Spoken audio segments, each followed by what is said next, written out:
Hi, everyone. Welcome back to Old Time Rock and Roll. I'm your host, David Tear, where I've been featuring my personal top 3,000 countdown of the top 3,000 songs of the rock era from 1954 to 1999.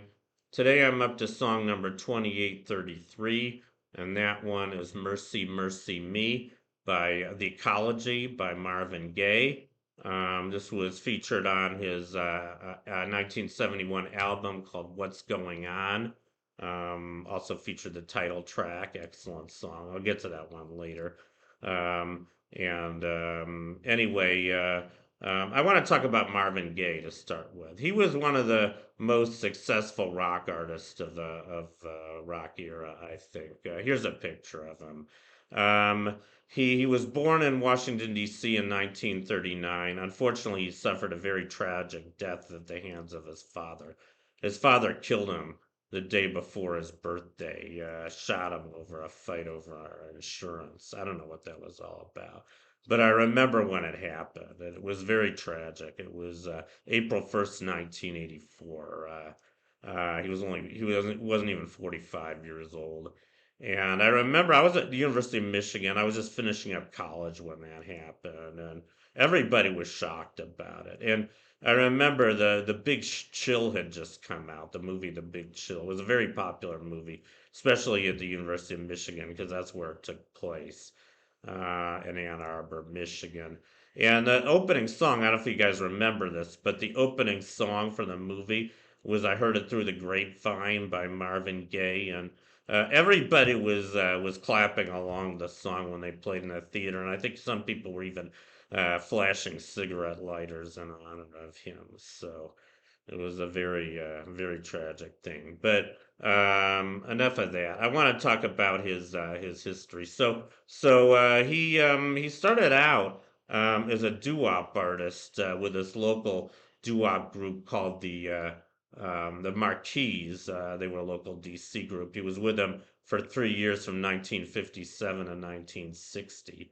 And then by late 1960, he was discovered by Berry Gordy Jr. of Motown, who hired him. And I guess, like they say, the rest is history. He stayed with Motown for the rest of his life from 1960 to 1984. He was one of the most successful artists of Motown. I'll get to this later. Let me go back to his picture. So I'll just talk about his hits, his discography. So he had I don't know how many top 40 hits altogether. I think something like 40. Like I said, he was one of the most successful artists of the rock era. I'm just going to go through his top 10 hits. So his first top 10 was in 1963, was called Pride and Joy. And then in 64, he had How Sweet It Is to Be Loved by You. In 65, he had I'll Be Doggone and Ain't That Peculiar. In 67, he had several duets with this woman here, Tammy Terrell. Unfortunately, she suffered a very tragic death too. She died of I guess numerous diseases. She was really sick, and she died at age 24 in 1970. Very tragic death. But they had several duets together. They had three top tens in 67. Your Precious Love was the first of them. And then after that, Ain't Nothing Like the Real Thing and You're All I Need to Get By.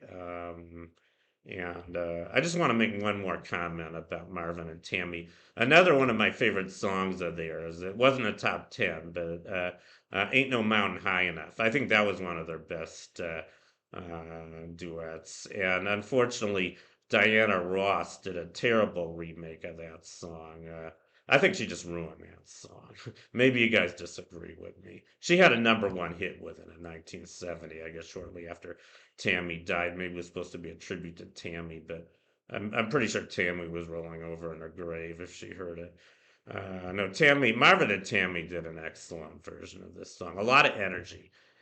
Diana turned it into this really horrible, sappy ballad. But anyway, enough of that. So let me continue with his hits. Um, yeah, so um, in '68, he had his biggest hit, went to number one. His first number one I heard it through the grapevine. I think that's one of the greatest songs of the rock era. That one's coming up much, much later on my list. I'm not going to say exactly how high that came in, but very, very high. And I think he did the best version of that song. There have been several versions. The original recording was by Gladys Knight and the Pips. They did a really excellent version of it too, but I think Marvin Gaye did the best. And later CCR had a remake in 1970. Their version was really good too, but I think it was too long. I already featured that one on my list, by the way. Just barely made the list at number 2960, but mainly just because I think it's too long. Then what do you have? In 69, he had Too Busy Thinking About My Baby, and That's the Way Love Is. And then in 71, I guess he kind of went through a change. He released this album, What's Going On? And I think I never owned this album, but it had really three really excellent songs on this album. I think this whole album was very socially relevant, at least the three songs I know of. His first hit from this album was the title track, What's Going On, which is another really excellent song that came in very high on my list. And then the one I'm featuring today, Mercy, Mercy Me, the Ecology, that was his next big hit on this album. I don't think it's his greatest song for reasons I'll explain in a minute, but then he also had a song called Inner City Blues, Make Me Wanna Holler.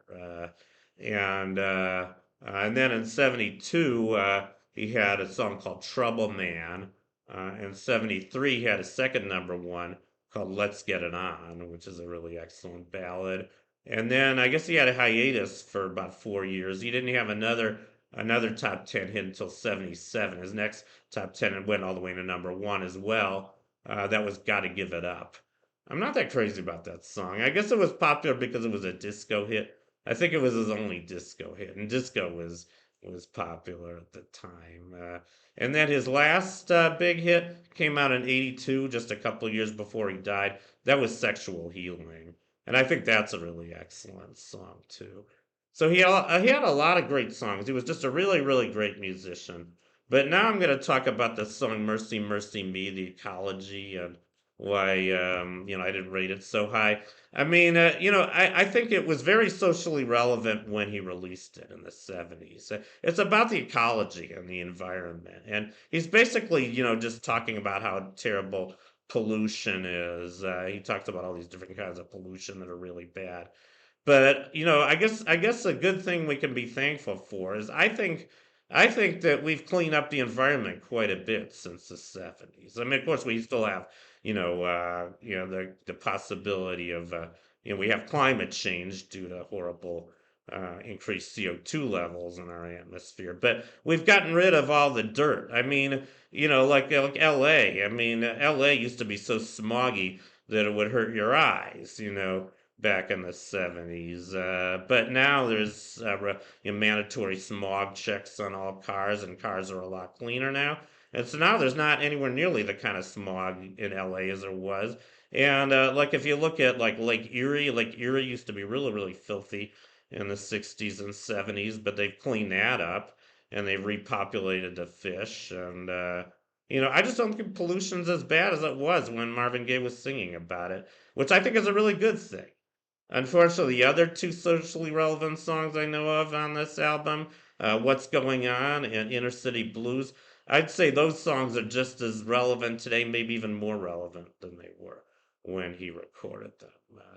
Anyway, that's my profile on Mercy, Mercy Me, The Ecology by Marvin Gaye. I hope you enjoyed it.